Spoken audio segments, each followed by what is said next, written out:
Friends, भक्ति story में आपका हार्दिक स्वागत है। रामायण। सुमंत का अयोध्या लौटना। राम से विदा लेकर सुमंत पहुँचे। उन्होंने देखा कि पूरे अयोध्या में शोक और उदासी व्याप्त थी।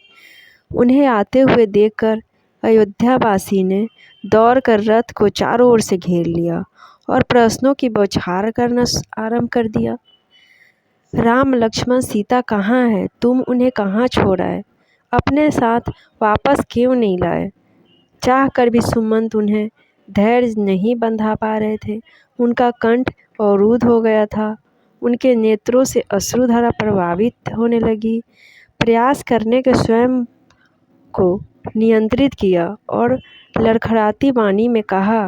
गंगा पार के बाद वे पैदल ही चले गए और उन्होंने आदेशपूर्वक रथ को लौटा दिया। सुमंत के मर्मभेदी वचन सुनकर नगरवासी बिलख बिलख कर विलाप करने लगे।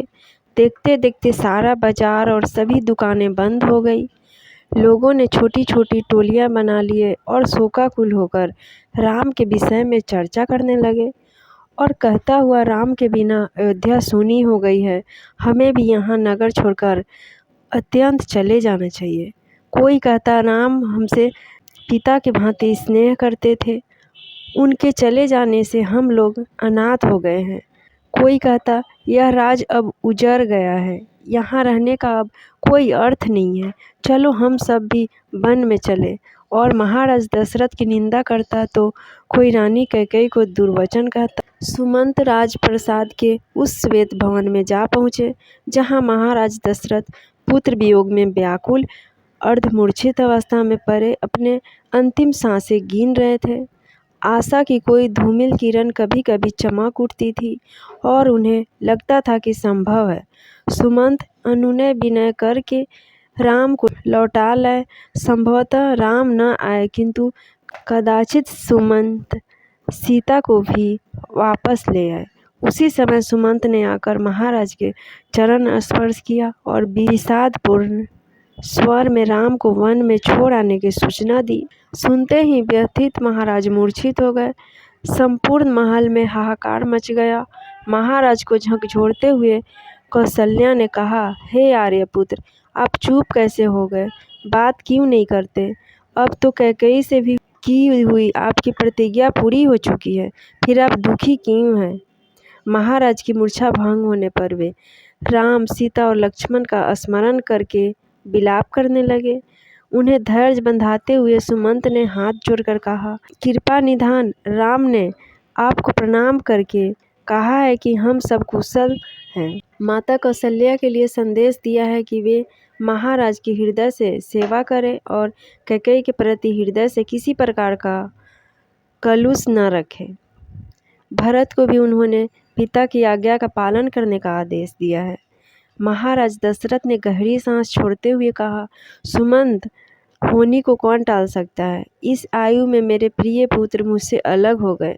इस संसार में सबसे बढ़कर भला क्या दुख हो सकता है? कौशल्या कहने लगी, राम, लक्ष्मण और विशेषतः सीता जो सदा सुखपूर्ण महलों में रही है, कैसे मन में कष्टों को सहन कर पाएगी?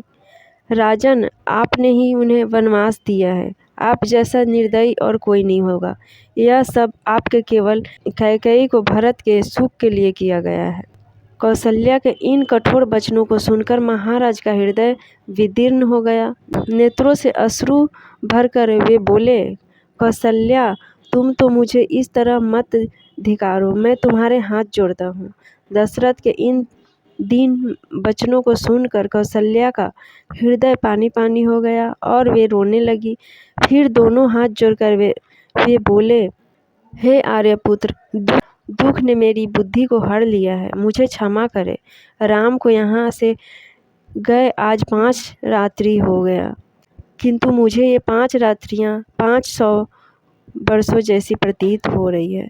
इसलिए मैं अपना विवेक खो बैठी और ऐसा अनर्गल बात करने लगी। कौशल्या के वचन सुनकर महाराज दशरथ ने कहा, कौशल्या, जो कुछ भी हुआ है वह सब मेरे ही कर्मों का फल है। सुनो, मैं तुम्हें बताता हूँ। फ्रेंड्स, मेरे वीडियो को लाइक, शेयर एंड सब्सक्राइब जरूर कीजिएगा। नेक्स्ट कहानी दूसरे वीडियो में।